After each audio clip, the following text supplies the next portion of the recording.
అఖండమండలాకారం వ్యాప్తం येन చరాచరం తత్పదం దర్శితం येन తస్మై శ్రీ గురవే నమః. మన్నాథ శ్రీ జగన్నాథ మద్గురు శ్రీ జగద్గురు మమాత్మా సర్వభూతాత్మ తస్మై శ్రీ గురవే నమః. శ్రీ గణేశాయ నమః. శారదా గురుభ్యో నమః. ఈటీవీ లైఫ్ ఆధ్యాత్మిక ఛానల్ తమసోమ జ్యోతిర్గమయ జీవనవేదం ప్రేక్షకులకు కార్యక్రమానికి శుభస్వాగతం.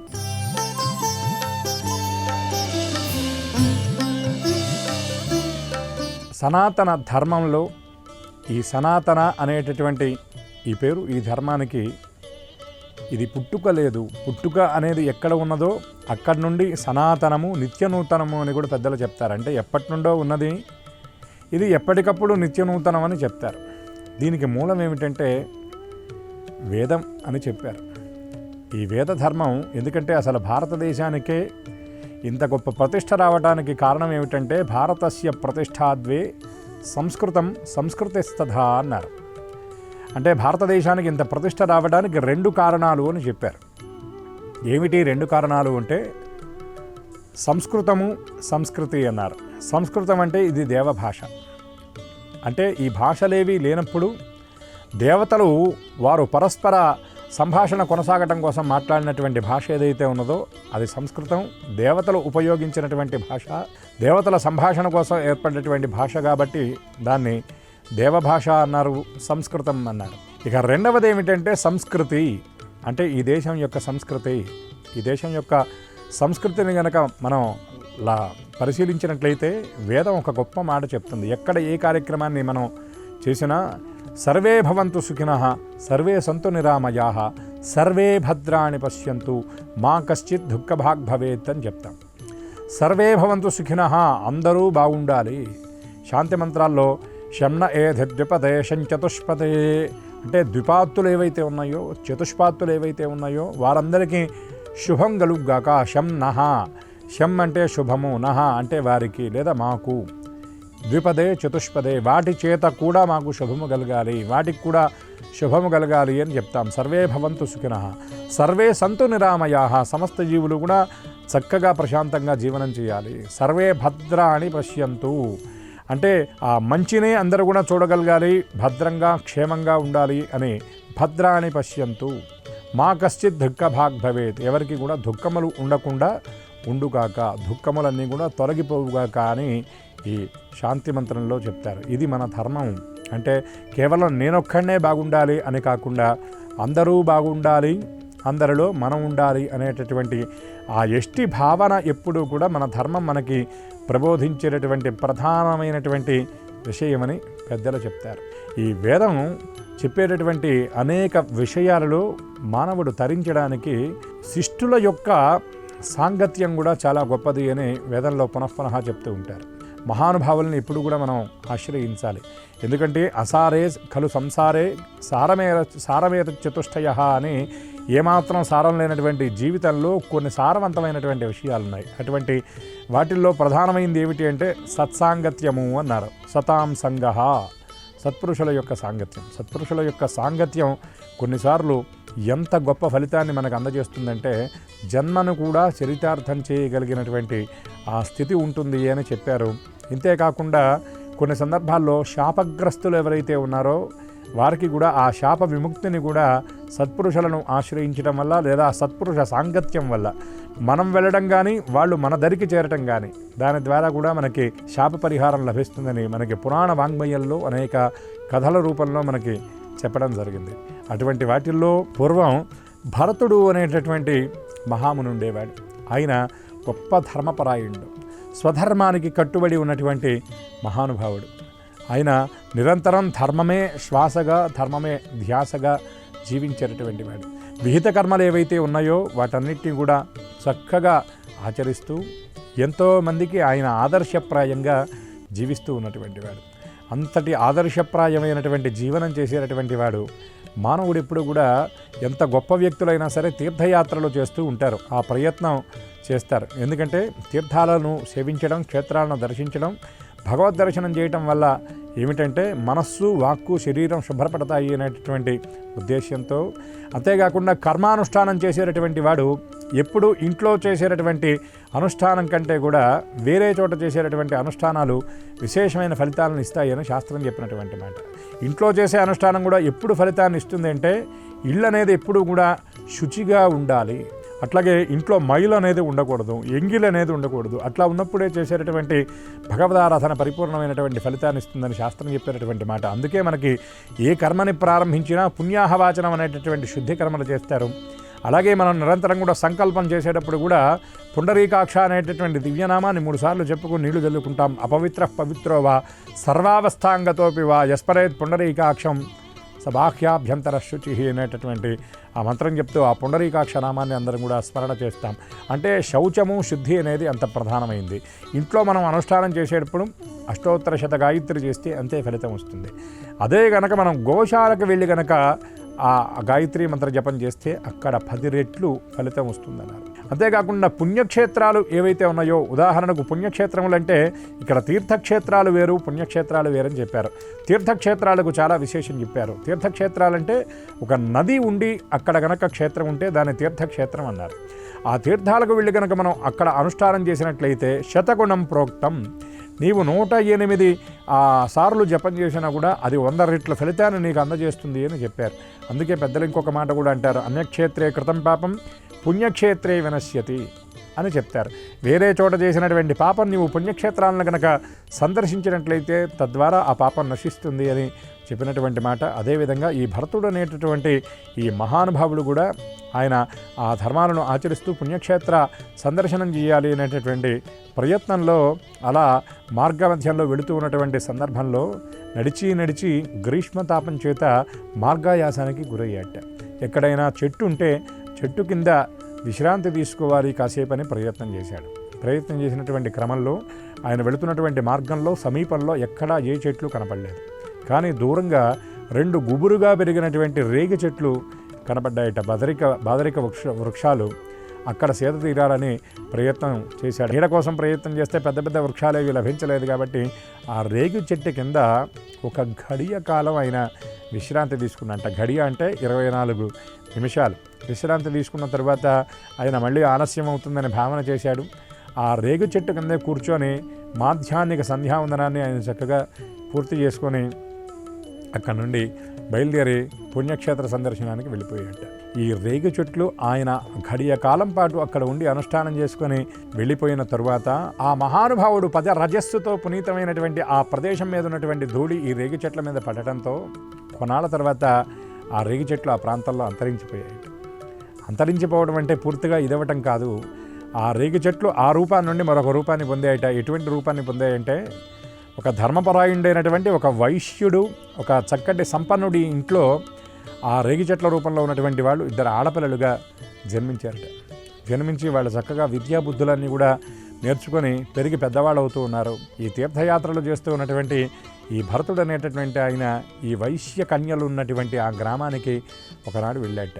ఎందుకంటే వాళ్ళకి చూడండి భగవద్ అనుగ్రహం ఏమిటంటే శాపగ్రస్తులైనటువంటి వారికి కొంతమందికి ఆ మహానుభావుల అనుగ్రహం వలన ఆ పూర్వ జన్మస్మృతి అనేది ఉంటుంది. ఎందుకంటే ఆ జన్మస్మృతి అనేది ఉంటే మళ్ళీ దాన్ని ఆ చేసినటువంటి తప్పును చేయకుండా ఉంటారు అనేటటువంటి భావనతో ఏదో చేసినటువంటి తప్పుకు శాపాన్ని అనుభవిస్తున్నా ఎంతో కొంత గతపుణ్యం ఉంటుంది కాబట్టి అటువంటి స్ఫురణ ఉంటుంది. కాబట్టి ఈ భరతుడు అనేటటువంటి ఈ మహానుభావుడు వచ్చినప్పుడు ఆయనకి నమస్కారం చేశారట ఈ కన్యకలు. స్వామి, మేము ఈనాడు ఈ స్థితిలో ఉన్నామంటే మీ ఆశీర్వచన బలం, మీ 10 రజస్సు మా మీద పడి మేము పునీతులం అయ్యామని చెప్పి ఆ కన్యకామణులిద్దరు కూడా చెప్పారట. ఆయన ఆశ్చర్యపోయేట. అదేమిటమ్మా, మీరెవరో నాకు తెలియదు, మిమ్మల్ని గతంలో నేను ఎప్పుడూ చూడలేదు, ఇప్పుడే చూస్తున్నాను, అసలు ఏమిటి విషయం అని అడిగితే అప్పుడు వాళ్ళు చెప్పారట, మహానుభావ, నీ ఒకనాడు పుణ్యక్షేత్రాలకు వెళ్ళేటటువంటి ప్రయత్నంలో మధ్యాహ్నం పూట 2 రేగు చెట్ల కింద అయ్యి నువ్వు కాసేపు విశ్రాంతి తీసుకొని మీరు సంధ్యావందనం చేసుకున్నారు. ఆ రేగు చెట్లమే మేము ఈ విధమైనటువంటి జన్మను పొందామని చెప్తే ఆయన చాలా ఆశ్చర్యపోయాట. అవునా అని ఆయనకు అప్పుడు స్ఫురణకు వచ్చింది. వచ్చి ఏమిటి అసలు మీరు అక్కడ రేగి చెట్లుగా ఉండడానికి ఉన్నటువంటి కారణం ఏమిటి అని చెప్పని ఆయన వాళ్ళని అడిగాట. అప్పుడు వాళ్ళ గతము అది శాపవశాత్తు మేము ఆ విధమైనటువంటి రేగి చెట్లుగా మారామని వాళ్ళు చెప్పేటటువంటి ప్రయత్నం చేశారట. ఆ గతాన్ని వాళ్ళు చెబుతూ చెప్పారట, స్వామి మేము పూర్వం సత్యతపుడు అనేటటువంటి ఒక మహానుభావుడు ఉండేవాడు. ఆయన గోదావరి తీరంలో గొప్ప తపస్సు చేస్తూ ఉండేవాడు. ఎంత అద్భుతమైనటువంటి తపస్సు ఆయన చేసేవాడంటే వాతావరణంలో ఉన్నటువంటి మార్పుల్ని ఏమాత్రం ఆయన లెక్క చేసేవాడు కాదు. కాలాన్ని అసలు ఆయన గణించేవాడు కాదు. అది పగలు రాత్రి అనేటటువంటి వ్యత్యాసం ఆయనకు ఉండేది కాదు. నిరంతరం కూడా ఆయన తపస్సు చేస్తూ ఉండేటటువంటి మహానుభావుడు. శీతోష్ణ సమదుఃఖాలకు అతీతంగా ఆయన ఉండేటటువంటి వాడు. శీతాకాలంలో ఆయన కనుక చూసినట్లయితే ఆయన శరీరం రోమాంచితమై ఉండేది. అంత చల్లదనాన్ని సైతం ఆయన లక్ష్య పెట్టకుండా నిరంతరం తపస్సు చేస్తూ ఉండేవాడు. గ్రీష్మతాపాన్ని కూడా ఆయన ఏమాత్రం లెక్క చేసేటటువంటి వాడు కాదు. ఆయన మండుటెండలో కూడా తపస్సు చేస్తూనే ఉండేవాడు. అదేవిధంగా వర్షాకాలంలో శరీరం అంతా తడిచి ముద్దవుతున్నా సరే ఆయన లక్ష్య పెట్టేవాడు కాదు. అంత గొప్ప తాపసి ఆ మహానుభావుడు. ఆయన ఎంత గొప్ప తాపసి అంటే ఒక చిన్న విషయం చెప్తాం స్వామి. బ్రహ్మదేవుడికి వచ్చేటటువంటి సందేహాలు నివృత్తి చేసుకోవడానికి అప్పుడప్పుడు ఆయన దగ్గరకు వచ్చి వెళ్ళేవాడు. ఆయన తపస్సులో ఉంటే ఆయన ధ్యానాన్ని భగ్నం చేయకుండా బ్రహ్మదేవుడు కూడా అది పూర్తయిందాక నిరీక్షించి అయిన తర్వాత ఆయన సందేహాన్ని నివృత్తి చేసుకుని వెళ్ళేవాడు. ఇంత గొప్ప తాపసి స్థితిని చూసి ఆ చింతామణి పీఠం మీద ఉన్నటువంటి ఇంద్రుడికి భయం కలిగింది. ఎందుకంటే లోకంలో ఉన్నటువంటి వాళ్ళందరూ రాక్షసులందరి కథల్ని కనుక మనం గమనిస్తే ఎవడ తపస్సు చేసినా వీడు అడిగేటటువంటి వరాలు దాదాపుగా సామాన్యంగా రెండే విషయాలు ఉంటాయండి. ఒకటేమిటంటే వీడికి మరణం లేకుండా చిరంజీవత్వం ప్రసాదించమని అడుగుతాడు. అంటే చిరకాలం ఉండాలి ఇక్కడ అని వాడి కోరిక. ఎందుకంటే ఎంత వాడికైనా కూడా మృత్యు అనేటటువంటి ఆ భీతి ఎవడికి తప్పేది కాదు. మృత్యు అంటే ఎంతటి వాడికైనా భయం కాబట్టి మృత్యుభీతి ఉండాలి. అసలు ఆ మృత్యు కుహరానికి చేరకుండా ఉండాలి అనే భావనతో చేసినటువంటి తపస్సునంతా చిరంజీవత్వం కోసం ధారపోసే ప్రయత్నం చేస్తారు. రెండవది ఏమిటంటే స్వర్గ సుఖాలు అనుభవించడానికి చింతామణి పీఠాన్ని అడుగుతారు. కాబట్టి అదేవిధంగా మిగతా వాళ్ళందరూ చేసినట్లుగానే ఈ మహానుభావుడు ఈ సత్యతపుడు కూడా ఆ తపస్సు చేస్తున్నాడని భావన చేసినటువంటి ఇంద్రుడు భయపడిపోయి ఏం చేశాడంటే దిక్పాలకులందరినీ పంపించాడు. ఇందాక మనం చెప్పుకున్నట్టుగా వరుణదేవుడు ప్రయత్నం చేశాడు, మహానుభావుని ఏమీ చేయలేకపోయాడు. వాయుదేవుడు భీకరమైనటువంటి ప్రచండ పవనాలను ప్రయోగించాడు, ఏమీ చేయలేకపోయాడు. అగ్నిహోత్రుడు ఆయన చుట్టూ కూడా దావానలాన్ని ఏర్పాటు చేసి మంటలు పెట్టాడు, కానీ ఆయన చలించలేదు. యమధర్మరాజు కూడా వెళ్ళి ఇంద్రుడి ఆజ్ఞ కాబట్టి, ఎందుకంటే ఎప్పుడు పడితే అప్పుడు ఎవరిని పడితే వాళ్ళని మృత్యుదేవత ఇదవ్వకూడదు, కానీ ఇంద్రుడి ఆజ్ఞ కాబట్టి ఆయన పాశాన్ని విసిరే ప్రయత్నం చేశాడు. ఆ పాశం కనీసం గాలి ధూళిలాగా కూడా ఆయన్ని తాకలేకపోయింది. ఇట్లా అన్ని ప్రయత్నాలు చేసిన తర్వాత ఇక ఇంద్రుడు అనుకున్నాడు, ఎంతటి వాడికైనా కూడా రాగ వికారాలు అనేవి ఉంటాయి కాబట్టి, అంటే కాలాన్ని తప్పించుకున్న కామాన్ని తప్పించుకోలేరు కాబట్టి ఆ ప్రయత్నం చేయాలనే భావన చేసి, ఇంద్రుడి కొలువులో మేము ఉన్నటువంటి అప్సరసలం స్వామి, మేము వెళ్ళాము. ఇంద్రుడు ఆ కార్యం కోసం మమ్మల్ని నియమిస్తే చాలా ప్రయత్నం చేశాం. చక్కటి మృదంగ ధ్వనితో ఆ బ్రహ్మాండమైనటువంటి వేణురావంతో మేము నృత్యం చేశాం. ఈ నృత్యం చేసేటటువంటి ప్రయత్నంలో ఆయన మీదకు కూడా వెళ్ళాం. ఆయనకి రాగ వికారాలు కలగాలని మేము ప్రయత్నం చేశాం. కామిక భావన ఆయనకి రావాలని మేము నృత్యం చేశాం. ఆయన్ని తాకాము, ఆయన్ని ఇచ్చేసాము, కానీ ఆయన ఏమాత్రం చెలించలేదు. కానీ దీనికి కొంతసేపటికి ఆయన తపస్సు నుండి ఇదయ్యి, నా తపస్సుకి మీరు భంగాన్ని కలిగించారు కాబట్టి మీరు రేగు చెట్లుగా మీరు పుడతారని ఆయన శాపం పెట్టాడు. ఇప్పుడు ఆ మహానుభావుని మేము వేడుకున్నాం, ఓ మహానుభావ, ఇంద్రుడి దగ్గర ఉండేటటువంటి అప్సరసలం మేము ఆయన ఏ పనికి నియమిస్తే ఆ పనిని మేము పూర్తి చేయాలి కాబట్టి మా విధిలో భాగంగా మేము ఈ ప్రయత్నం చేశాం, కానీ మేము బుద్ధిపూర్వకంగా ఈ పని చేయలేదు అని చెప్పి ఆయన వేడుకుంటే, నేను నా శాపాన్ని వెనక్కి తీసుకోవడానికి లేదు, కానీ ఏ మహానుభావుడైతే ధర్మనిష్ట కలిగినటువంటి మహానుభావుడు, విహిత కర్మలను ఆచరించేటటువంటి వాడు, ఏ రోజైతే మీ చెట్టున సేద తీరి ఆ మహానుభావుడి యొక్క పద రజస్సుతో మీరు పునీతమవుతారో ఆనాడు మీ జన్మ చరితార్థం అవుతుంది. తదనంతరం మానవకాంతలుగా జన్మిస్తారు. కానీ మానవకాంతలుగా జన్మించినప్పటికీ కూడా మీకు గత జన్మ స్పృహ అనేది ఉండడం వల్ల సత్కర్మలను ఆచరించి మళ్ళీ మీరు ఆ ఇంద్రలోకానికి చేరుతారు. అవసరం లేదనుకుంటే మీరు మోక్షాన్ని కూడా పొందగలుగుతారని ఆ మహానుభావుడు కరుణతో అనుగ్రహించేట. ఎందుకంటే తాపసులు ఎవరైతే ఉంటారో వాళ్ళు రాగద్వేషాలకు ఇప్పుడు కూడా అతీతంగా ఉంటారు. కానీ అవతల వాళ్ళు చేసినటువంటి కర్మకు అనుగుణంగా వీళ్ళు ప్రవర్తించినప్పటికీ కూడా ఎవరి మీద ద్వేషం అనేది వాళ్ళకి ఉండదు. రాగం ఎప్పుడైతే ఉండదో ద్వేషం అనేది కూడా ఉండదు. కాబట్టి ఆ విధమైనటువంటి ఆ శాప పరిహారాన్ని కూడా ఆ మహానుభావుడు కరుణతో ఉపదేశించాడు స్వామి. ఆయన శాపాన్ని అనుసరించి మేము అవధరించి రేగి చెట్లుగా అక్కడ మేము ఏర్పడ్డాము. ఎంతో కాలం అట్లా ఉన్నాము. ఏ మహానుభావుడు వస్తాడా అని మేము నిరీక్షించాము. మీరు వచ్చారు. మీ పదరజస్సు సోకటం చేత మేము ఈ విధమైనటువంటి స్థితిని పొందాము అంటే ఆ భరతుడు చాలా సంతోషించి ఆయన మరిన్ని ధర్మోపదేశాలను ఆ మూర్తులకు, ఆ వైశ్యకాంతలకు చేసి వాళ్ళు చక్కగా ధర్మానువర్తనమైనటువంటి జీవనాన్ని చేసి అంత్యమునందు పరమాత్మ సాయుధ్యాన్ని పొందినట్లుగా మనకి ఈ యొక్క పురాణ వాంగ్మయంలో చెప్పబడినటువంటి విషయం. అంటే ఎప్పుడు కూడా సత్పురుషుల సాంగత్యం వల్ల, సత్పురుష సాంగత్య బలం వల్ల మనం మన పాపాన్ని, మన కర్మ ఫలితాన్ని సైతం మనం తప్పించుకోగలుగుతాము అని పెద్దలు చెప్పినటువంటి మాట. అందుకే ఎప్పుడు కూడా పెద్దవాళ్ళు ఒక మాట అంటారు, నీ పొరుగు ఎప్పుడు కూడా మంచిదై ఉండాలిరా, మంచివాడిని నీవు ఆశ్రయించాలి. వాడి దగ్గరికి వెళ్ళి వాడిని కనుక నీవు ఆశ్రయించినట్లయితే వాడు చేసేటటువంటి మంచి పనుల్లో ఫలితం వద్దన్నా నీకు వస్తుంది. ఎందుకంటే ఏ పని చేసినా పెద్దలు ఒక మాట చెప్తారండి, కర్త కారయితా చైవ ప్రేరకశ్చానుమోదక సుకృతే దుష్కృతే చైవ చత్వారిస్సమభాగినః అని. అంటే ఒక పని చేసేటటువంటి కర్త, కారకుడు, ప్రేరకుడు, అనుమోదకుడు. అంటే నీవు వాడి పక్కన ఉన్నప్పుడు వాడు చేసేటటువంటి పనిలో ఏదో విధంగా నీవు సహకారం చేస్తావు. నీవు అక్కడ అనుమోదకుడివి కూడా అయ్యేటటువంటి అవకాశం ఉంది. కాబట్టి ఆ వచ్చేటటువంటి పాపపుణ్యాల్లో చత్వారిస్సమభాగినః, నలుగురు కూడా సమానమైనటువంటి భాగాన్ని పంచుకుంటారు. కాబట్టి సత్పురుషుల్ని నీవెప్పుడు కూడా ఆశ్రయం చెయ్యాలి. మంచి వాళ్ళ దగ్గరికి నీవు వెళ్ళాలి. ఎందుకంటే అత్తరు దుకాణానికి కనుక నీవు వెళ్ళినట్లయితే నీవు శరీరానికి అత్తరు రాసుకోవాల్సినటువంటి అవసరం లేదు. అక్కడికి వెళితే వద్దన్న వాసన వస్తుంది. అట్లాగే యథా వృక్షస్య సంపుష్పిత దూరో గంధోవా పుణ్యస్య కర్మభి అని వేదం చెప్తున్నటువంటి మాట. మంచి పనులు చేసేటటువంటి మహానుభావుల సమీపంలో గనక ఉంటే, మహానుభావుల్ని గనక నీవు ఆశ్రయించినట్లయితే వారు చేసేటటువంటి పుణ్యకర్మల యొక్క ఫలం అనేది నీకు కూడా ఆపాదింపబడుతుంది, నిన్ను కూడా పునీతుణ్ణి చేస్తుంది అని పెద్దలు చెప్పినటువంటి మాట. అందుకే ఇంకో గొప్ప మాట శంకర భగవత్పాదులు వారు అంటారు, సత్సంగత్వే నిస్సంగత్వం. సత్పురుషుల యొక్క సాంగత్యాన్ని కనుక నీవు పొందినట్లయితే ఈ సంగరాహిత్యాన్ని, అంటే నీవు ఈ రాగ వికారాలకు దూరం అవుతావు. నిస్సంగత్వం, నిస్సంగత్వే నిర్మోహత్వం. ఈ నిస్సంగత్వం అనేది ఎప్పుడైతే వస్తుందో, సంఘానికి నీవు ఎప్పుడైతే దూరం అవుతావో, మోహం అనేది నీవు వదిలినటువంటి వాడివి అవుతావు. నిర్మోహత్వం, నిర్మోహత్వే నిశ్చలతత్వం. మోహం అనేది ఎప్పుడైతే పోతుందో నిశ్చలమైనటువంటి తత్వాన్ని నీవు పొందగలుగుతావు. నిశ్చలతత్వే జీవన్ముక్తి. నిశ్చలమైనటువంటి తత్వాన్ని కనుక నీవు పొందినట్లయితే నీ జన్మ చరితార్థమవుతుంది అని పెద్దలు చెప్పినటువంటి మాట.